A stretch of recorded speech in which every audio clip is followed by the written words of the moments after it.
Hi, I'm Ashley Jones, and I'm just going to share my screen here.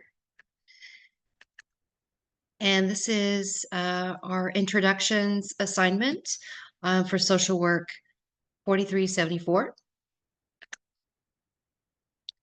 And like I said, my name is Ashley. So we were supposed to take the first letter of our name and describe ourselves. So I chose to say that I'm adventurous. I'm very outdoorsy. I'm always wanting to travel to new places and try new things. Sensible. Um, sure, I feel like I'm a pretty reasonable, sensible person. I'm definitely humorous. I try to find humor in all things, which I feel is going to be beneficial for me as a social worker, as a form of just kind of self-care and not take things too seriously so I don't get burnt out. And I've always been that way. I feel that I'm a very loving person as well as lovable. Expressive. I feel like I am very expressive. Um, I'm good with I guess sharing my thoughts and my feelings as concise as possible, in an assertive way. And why was kind of hard. It'd be nice if I could say young, but I wouldn't really classify myself as young. I feel like I'm more middle aged. So I said yearnful, and I yearning to get this internship.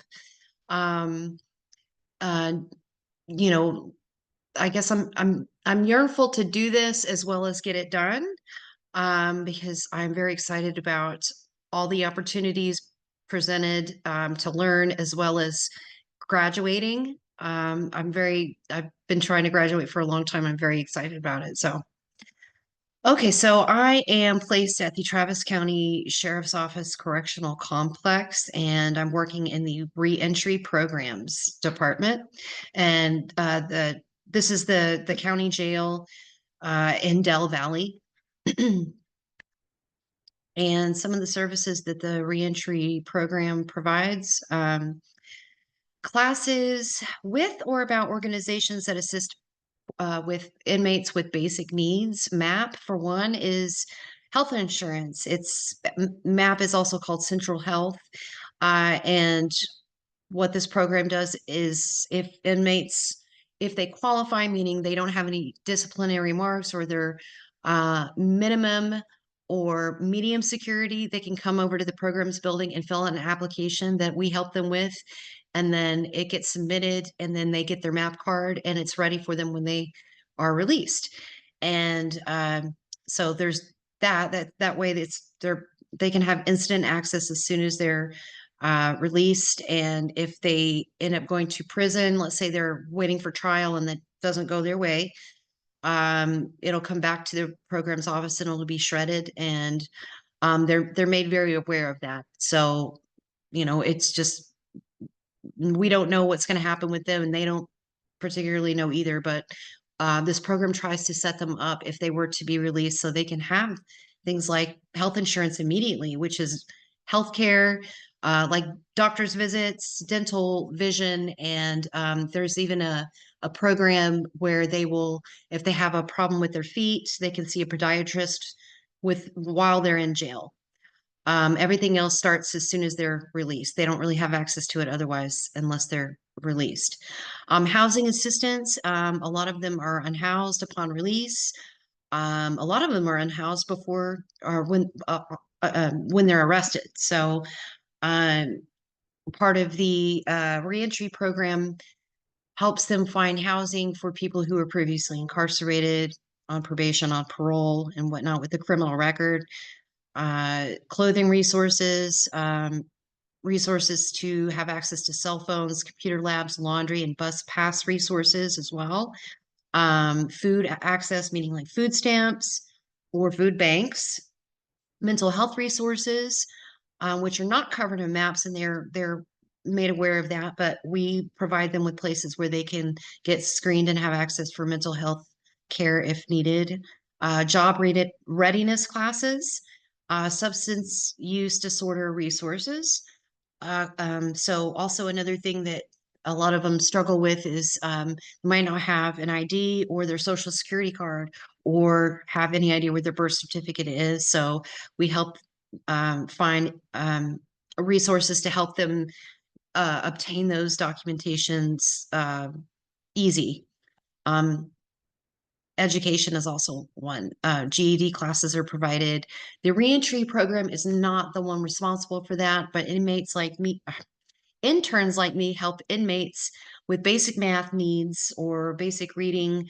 I was told by my supervisor that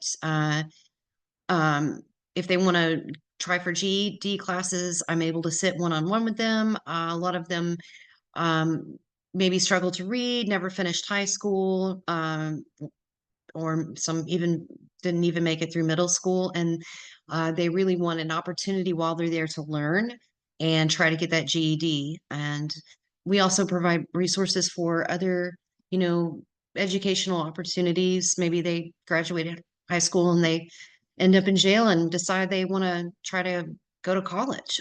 So we can help provide resources for that. So exciting aspect of this internship, I feel, is the opportunity for me to sit one-on-one and have some interaction one-on-one with clients. This will be done so if I choose to help them with like GED education, basic math and reading, as well as just kind of building rapport and having someone there to listen while they tell their story, as to why mm, they might have a learning disability or they might have had a really hard time growing up for who knows whatever reason. And they just, they've had bad experiences with school. So I could sit there with them and show them that, um, they can have a different experience with education with someone who is listening and non-judgmental and helpful. Also, teaching the math class is something I'm going to be able to do towards the end of internship. Right now, I'm just sitting there observing. But I get to create my own class for inmates based on need and what I can see right now is the housing uh, for people who are released. That's one of the biggest needs. Also, a thing I want to learn is maybe how to better close the gaps from incarceration to reentry regarding housing and, other basic needs that every individual deserves. And a lot of these inmates, they don't know how to even go about getting their ID, where to go. How do they get a coordinated assessment for housing? Where do they go to do that? Where are the food banks? How do I get a bus pass? These are basic needs to get on their feet after they're incarcerated. And I've been there 2 weeks and I've identified some pretty major gaps. So hopefully I can show up and assist the people working in this program with maybe how to help close some of these gaps. And that's it. That's all I've got. And thank you for watching.